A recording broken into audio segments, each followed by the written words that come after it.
Les libéraux, le podcast qui revient sur le football de notre enfance. Les libéraux, le duel. Les trois libéraux de notre 4e épisode sont encore les champions. Tate. Bonsoir Julien. Damaz. Bonsoir à tous. Mohamed Ali. Salut Julien, bonsoir à tous. On dégustera aujourd'hui un menu absolument fantastique. En hors d'œuvre, So MU avec la saison 98-99 accompagnée d'un focus sur Sir Alex Ferguson. On aura un petit dessert avec les clés du succès de la Première Ligue, emporter un quiz inclus dans le menu, naturellement. Régalez-vous, car on a un apéritif aussi très sympa, avec une question qui peut très clairement attirer quelques ennuis. Un exemple. Bon, ta belle-mère, elle est sympa ou elle est pas sympa ? On attend généralement une réponse qui mettra dans l'embarras. Demander lequel des deux attaquants on préfère entre Cantona et Thierry Henry peut très clairement entrer dans cette catégorie de la question de la belle-maman. Alors, clivage nord-sud, choc générationnel, tout est bon pour défendre l'un ou l'autre avec une mauvaise foi que seul le football peut offrir. Je rappelle donc à votre lucidité, messieurs, parce que parfois vous l'êtes. Quel est le plus grand attaquant français de l'histoire du championnat anglais entre Cantona et Henry ? Damaz, jette-toi l'eau. Bah écoutez, pour répondre clairement, c'est très compliqué. Parce que Cantona, charismatique.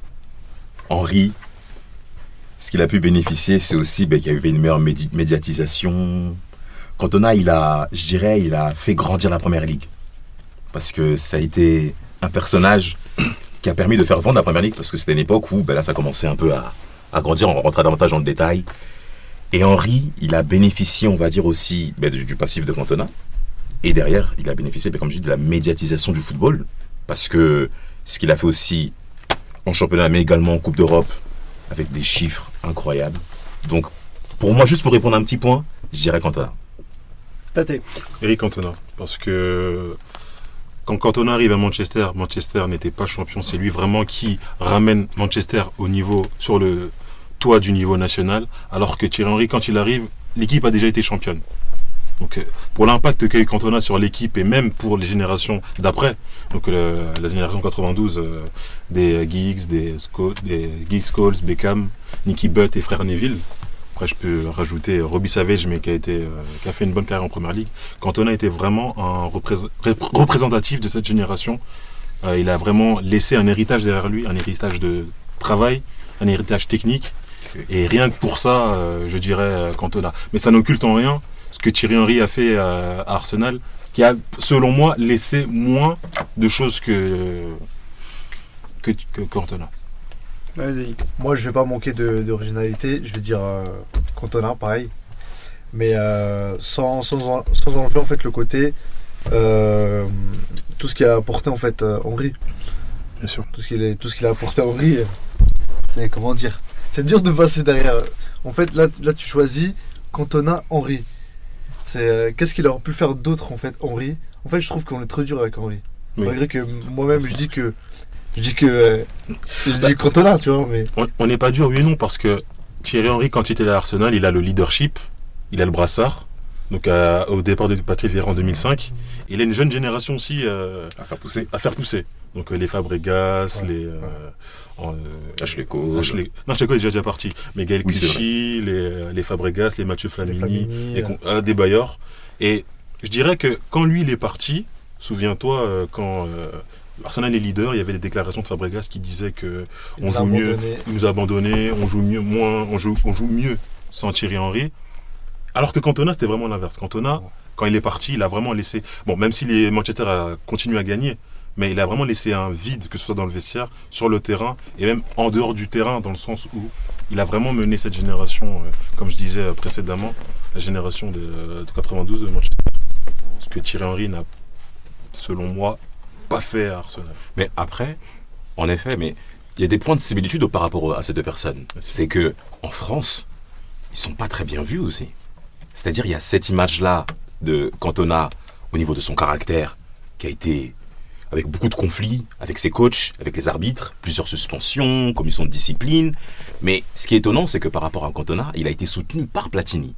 Platini n'a pas arrêté de soutenir. Et quand il est parti en Angleterre, Ferguson, après Leeds, parle à Platini en lui faisant part, est-ce que Cantona, il y a moyen, Platini vend l'image de Cantona en lui disant les gens n'ont jamais su comment le prendre. Donc il y a cette image en France où ça a été vraiment difficile, mais qui a été soutenue par Platini, hein, et qui a permis justement à ce qu'après que Ferguson recrute Cantona après Leeds. Mais Thierry Henry, également son image en France, les gens avaient du mal avec Henry, notamment par rapport à son attitude sur le terrain. Il marque un but, il célèbre pas comme célébration, attitude. Enfin, il le considère comme étant arrogant. Alors que Thierry Henry, pour lui, non, en fait. Ouais, mais en France, tu sais très bien qu'on n'aime pas ça.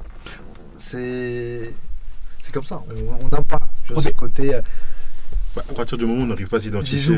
Zizou, Henry. Tu vois, on aime bien le côté modeste de Zidane, tu vois ce que je veux dire ou pas? Ouais. Alors que Henry.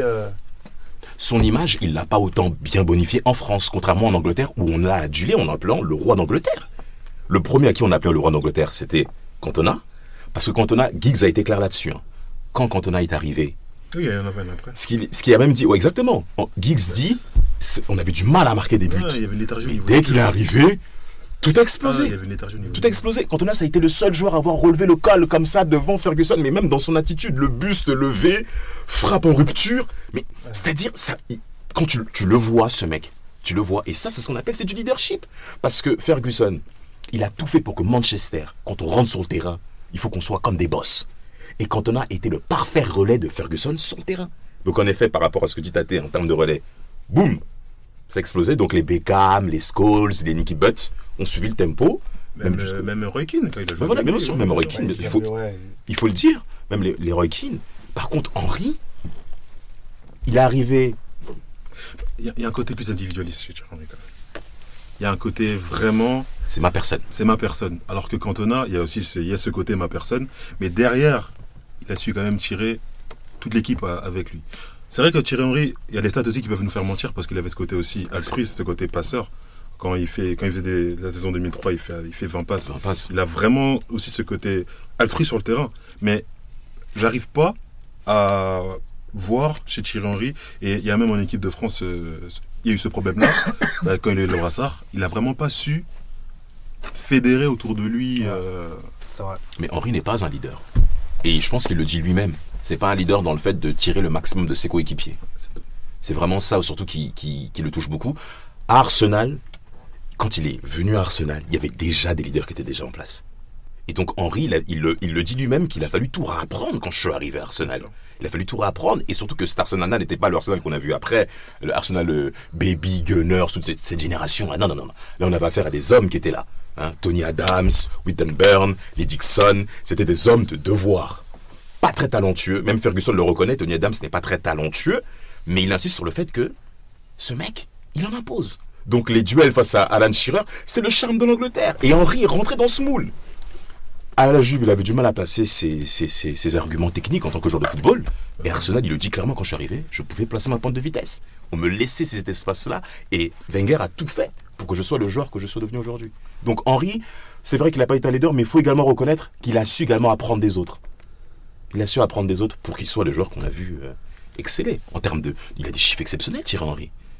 Qu'est-ce qu'il aurait pu faire de plus, en fait, pour qu'on dise que c'est le meilleur? Selon toi, ça serait quoi? Moi, je trouve que... Moi, je pense, à mon avis, après, je pense que... Je sais pas si peut être partagé ou pas. Mais je pense que... parce qu'en fait, le côté humain, le côté caractère, je pense qu'il nous marque plus que le sportif. Tout simplement. Tu trouves? Après, je sais pas si... Pour moi, en tout cas pour moi, je trouve que... Parce que qu'est-ce qu'il aurait pu faire de plus, en fait, Henry? Non, mais parce que après, si on a une vision que sur le terrain, on va dire que ils ont tous les deux, bon, sur le terrain. Après, on va pas jouer au concours de celle qui est la plus grosse. Mais pour moi, un sportif, c'est pas que sur le terrain. C'est ce qui dégage aussi. Et moi, dans ça, c'est très important. Ce que quand on a dégagé, au-delà du marketing, au-delà de tout ça, c'est vraiment sur le terrain. Pour moi, déjà, premièrement, il savait, entre guillemets, faire plus de choses que Thierry Henry. Entre guillemets, en Angleterre, il pouvait prendre les ballons de la tête, il marquait beaucoup de la tête. Jouer dos au but. Alors que Thierry Henry n'avait, entre guillemets, pas toute cette panoplie-là. Donc même au niveau technique, il était plus, je dirais, altruiste, parce qu'il avait même la stat avant Ozil du meilleur passeur de l'histoire de la Première Ligue. Donc ça, c'est quand même pour 6 saisons, 5, parce qu'il y a la suspension en 95 avec ce qu'il a le supporter Crystal Palace. L'agression du supporter. Donc en 5 saisons, être meilleur passeur avec tous les joueurs talentueux qu'il y a eu, c'est quand même. Et Cantona, vraiment, je vais le répéter encore, il a vraiment emmené toute une génération avec lui. Et une génération qui a gagné énormément. Et quand Ferguson parle de Cantona, c'est vraiment le joueur qui est arrivé au bon moment, au bon endroit, à la bonne période dans l'équipe. Mais en plus, en parlant de Cantona, c'est pas que, comme a dit Tate, c'est pas que sur le terrain. Je dirais, la culture populaire anglaise s'est identifiée à Cantona. Bien sûr. Faut pas oublier que les Anglais, en termes de caractère, ils aiment les gens durs, qui ont de la personnalité, des bagarreurs, parce qu'il y a eu pas mal de drames aussi au niveau des stades anglais. On aura l'occasion d'en voilà, et ça s'est même vu au niveau social anglais. Cantona, quand il vient, il voit quelqu'un ils peuvent se représenter sur le terrain. C'est-à-dire, il est sur le terrain, il lève les épaules. Moi, il lève les épaules comme ça. Il y avait un match Manchester-Liverpool, 1-0 à la 87e minute, but justement non, je crois pas que c'est que je saurais plus dire, mais Manchester gagne ce match en Coupe d'Angleterre face à Liverpool, l'ennemi juré. Et t'as les supporters de Manchester à la sortie, tous comme ça, comme Cantona. Ils faisaient tous exprès. Donc ils se sont identifiés à sa personne. Torse bombé, épaules relevées. Mais oui, c'est exactement ça. C'est-à-dire qu'ils n'ont pas recraché ce que la France a recraché par rapport à Cantona dans son attitude. La France l'a mis de côté parce qu'on a vu plusieurs fois. Cantona, voilà, on l'emmerde pas. Et là, les Anglais ont accepté son attitude. Ils ont dit, ok, t'es comme ça, c'est pas grave. Justement, nous, on t'aime pour ça. Et Cantona, ça l'a fait encore plus bonifier. Il est venu à Old Trafford, je crois que c'était mai 2006, comme ça, il est revenu dans le stade comme ça. Il était lui-même, le stade, comment il est, rien que ça, le petit... J'ai essayé. Pour revenir... il est amoureux. Pour revenir à ce qu'il a dit, il a tellement marqué les Anglais qu'il en a profité pour faire cette affiche. 66 a été une année fantastique pour l'Angleterre. Eric est né. Voilà, 66. On sait ce que ça représente pour le foot anglais. Dis-le au cas où personne ne sait encore. Vainqueur de la Coupe du Monde. 66. La seule. 66. Bon, après cette victoire, l'Allemagne en plus. C'est une belle victoire. C'est une très très belle victoire. On va pas revenir à la télé en noir et blanc non plus, les gars. Vous êtes gentils. J'aimerais quand même qu'on revienne un petit peu, encore quelques instants sur Cantona. On parle beaucoup de Manchester. Tu as évoqué rapidement Damas, Leeds. On sait que ces deux clubs-là ont été extrêmement importants dans la carrière d'Eric Cantona. Oui, pourquoi ? Parce que faut savoir que Cantona, il avait pris sa retraite en 90-91, il avait arrêté le football. Il en avait marre. Il en avait vraiment marre.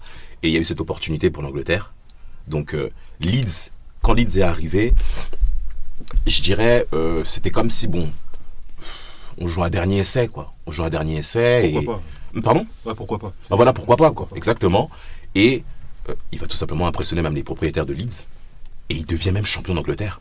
Il devient champion d'Angleterre et ça surprend tout le monde, en fait. Mais là où, encore une fois, où ça a matché, c'est que à Leeds, on lui a dit, fais ce que tu veux. Moi, c'est surtout ça qui m'a percuté quand j'ai fait mes petites recherches. C'est qu'à Leeds, on l'a laissé être qui il est, en fait. On l'a laissé s'exprimer qui il est, dès Leeds. Et pourtant, c'est pas... En fait, c'est ça qui est bien avec Cantona, c'est qu'il n'était pas dans ce côté aussi marketing, faut que je me fasse voir, je m'en bats les reins. Même dans un petit club, je vais tout donner. Et Leeds, et même, je dirais même le nord de l'Angleterre, traverser une période assez compliquée, enfin en pleine sortie, parce qu'on reviendra là-dessus. Et je suis champion d'Angleterre. Je vais à Manchester, novembre 92, je crois. Il part à Manchester parce que le transfert, c'est particulier. Et Ferguson. Donc, c'est là où tout a commencé. Et ça, c'est très important parce que l'écart entre une personne qui part à la retraite et qui d'un coup revient et explose encore, c'est là où tu vois que le mec, mentalement, c'est très solide. Très, très, très, très, très solide. Moi, pour ça, c'est ça qui me... Après aussi, c'est que, comment dire, t'as tout dit, hein, depuis, c'est ce que je voulais dire, mais t'as franchement tout dit. Mais, comment dire, en fait, le côté, il a basculé tout d'un coup, dans le côté où, voilà, il était mal aimé en France, et ils aimaient pas trop ça. Tout d'un coup, voilà, à Nice, je crois qu'ils finissent même champion d'Angleterre, c'est ça. Et après, tout est parti.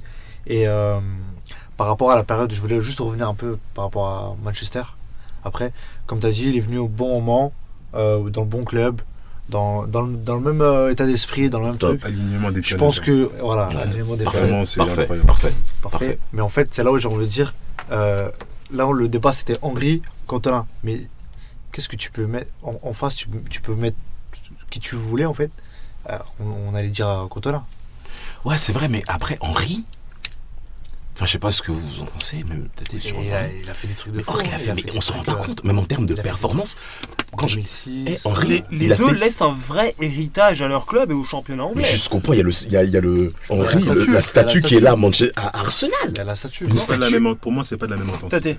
Pour moi, c'est pas de la même intensité. Pour le championnat, oui, mais pour leurs clubs respectifs, non. Pour moi, C'est-à-dire c'est pas. Comme je l'ai dit. Parce que tu considères Arsenal inférieur à Manchester. Non, du déjà. tout. C'est même pas une question de standing de club. C'est, C'est l'humain, c'est C'est- le symbole. la c'est le symbolique, symbole, par exemple, quand Wenger part à la retraite, Thierry Henry n'est pas là. Il commente un autre match, celui de Manchester City, le match. C'est pas normal, ça. C'est pas normal. C'est pas normal. C'est pas normal. Cantona à Manchester, Fergie. enfin, ça a une autre portée. Je dis pas que la portée de Thierry Henry elle est pas bonne, mais je dis que Cantona a vraiment marqué ce club et bon, les deux sont meilleurs joueurs de l'histoire des deux clubs, hein. Mais Cantona a vraiment laissé un héritage, que ce soit technique et même en termes de caractère, à une génération qui ont été des joueurs vraiment exceptionnels. Quand Paul Scholes, quand Ryan Giggs parle de Cantona, c'est Mais du coup, le comeback de Thierry Henry, tu le perçois comment? ah non, mais très bien. Ça, par contre, c'est l'une des premières fois où, au-delà du sportif, pour une fois, il m'a emmené quelque part, en fait. Il m'a vraiment fait ressentir ce côté. En fait, Thierry Henry, c'est, pour moi, ce que je lui reproche, entre guillemets, c'est saccadé, en fait. C'est grand joueur, il fait ses trucs, mais après, en dehors du terrain, Il te fait pas rêver, quoi. franchement, il me fait pas rêver. Après, il y a des choses que je peux tirer de lui, sur sa rigueur, Oui. mais c'est pas quelqu'un qui, dans ma vie de tous les jours, entre guillemets, c'est pas quelqu'un qui me fait rêver. En termes de performance, c'est extraordinaire. C'est Il fait 7 fois. Il termine 7 fois dans les 10 premiers au Ballon d'Or. Parce que même en 2004, 2006, même 2003, il peut le soulever. Entre En fait. 2000 et 2006. Ouais. C'est extraordinaire ce qu'il fait Thierry Henry. 2 fois sous les d'or européens d'affilée, je crois aussi, 24 buts. Il a 30 quasiment buts. toujours été dans les meilleurs Ah buteurs oui, européens. complètement, non. Ah, Et pourtant, il le dit lui-même qu'il n'est pas un buteur. Ça prouve le travail qu'il a fourni pour arriver à ce niveau-là, Thierry Henry. C'est pas un buteur. Et on l'a vu, finale 2006, on l'a vu en Ligue des Champions. Ce qu'il a fait face à Daniel, on a vu le coco. Et il connaît ses faiblesses, Thierry Henry, et il le dit. Mais par contre, après, c'est vrai, il y a eu l'absence de Manchester durant la période de Cantona en Coupe d'Europe. On les a pas autant vus qu'on aurait dû les voir aussi, c'est vrai. Après, c'est vrai qu'il n'y avait pas la même visibilité qu'on a aujourd'hui. Pareil, ça a rien à voir. Mais même Cantona, c'est ça qui a manqué. C'est un peu ça qui a un peu manqué. Et d'autres, on aurait été encore plus. Mais c'est tout le football anglais, hein. C'est pas que lui. C'est ça. Ils sortent du C'est ça. SL, Donc, une suspension de 5 ans. C'est même pas lui en fait. Il devait tout réapprendre, comment tout gagner tout les redémarrer. batailles tactiques en Coupe d'Europe. Et bon, on en reparlera plus tard pour Ferguson. Tout redémarrer, c'est vrai. Donc c'est pas de sa faute. C'est pas facile. Mais c'est ça c'est dommage. Mais bon, c'est pas. De manière, on peut rien y faire. Après, on a. Vas-y, Mohamed. En fait, c'est la symbolique, en fait. C'est plus, voilà, l'impact de l'image du personnage, il n'a rien à voir. Et nous, on retient plus ça. On l'a vu là récemment, le match au parc, le match retour Manchester-Paris, la petite altercation avec le père à Neymar, tout ça. On a tout ce qu'il fait. On a tout ce qu'il fait. T'as ça. tout dit, frère. Même 20 ans après. T'as tout dit, frère. Et il défend encore. Voilà, Tu vois, devant c'est- Neymar en plus, tu vois. Neymar. Voilà, tu vois, c'est la pas tête de gondole. C'est pas Cavani, c'est Neymar, tu vois. Neymar, le pro du marketing du PSG. Mais justement, là, tu me fais une belle passe décisive. Un peu à la Thierry Henry, justement, vu que tu rappelais ces stats de passe D en 2003. Très, très brièvement, les gars, on a quand même affaire à 2 marques. Mais 2 vraies marques. Les premières égéries pub, au final, au niveau français, dans la première ligue. Là aussi, on voit l'importance de ces garçons, l'importance de ces hommes. Vous ne trouvez pas? Bien sûr. Totalement. En plus, Cantona vient égérie de Nike avec l'entrée Nike dans le football. Donc avec la fameuse pub le diable contre les anges. Avec, C'est donc ça. il est avec Rui Costa, Luis Figo, Toutes les grosses Kluivert, têtes, Kluivert. Bergkamp, Campos, Maldini. Et il était vraiment égérie de Nike et égérie aussi de curling à l'époque. Et après, puis Barksley aussi, quand il a pris sa retraite, Cantona a vraiment été comme tu as dit, cet animal de pub que Thierry Henry ici a été après. Et ça symbolise vraiment que ces deux-là ont été des images images majeures. C'est les rois d'Angleterre. On les appelle les rois. Des mecs étrangers qu'on appelle rois d'Angleterre. Ça en va beaucoup. Non. Surtout des Les Français. Français. Les Français en plus. Mais oui, d'ailleurs, même en termes d'image, il y a aussi la pub avec Sharp aussi. Ouais. l'image de Manchester, Sharp, ça a été Cheveux courts. et Sharp qui a été une image marquante de Manchester, que nous-mêmes on a tous vu, parce qu'en Ligue des Champions, c'est ça qu'on a vu en premier cas de Manchester. Bien sûr. C'est ça qu'on a vu en premier. Donc, Et juste un petit mot pour finir, niveau cinématographique, il y a une petite différence quand même entre les deux. J'ai pas envie de réveiller des films qui fâchent un petit peu, mais... Vous voyez de quel film je parle? Non, j'en perds ma voix. Non, pour Eric Cantona. Ouais. C'est avec j'ai oublié, j'ai pas le titre. J'ai le film mais j'ai pas le titre en tête. mais là, moi, j'ai vu Ah, des ça aurait pubs. pu être une bonne question pour le quiz, ça. Moi j'ai des pubs avec Mais on Guy, l'a je pas. crois. Ouais, il y a Avec Bigot. Jacques Villeray, les gars. Oui, 3-0. Oteniente Non, pas 3-0, pardon. Mookie, le petit singe au Mexique. Ouais, ça, non. Et ben voilà, encore un classique qu'il va Moi, falloir revoir, mes chers amis. Moi, cinéma, ça passe pas.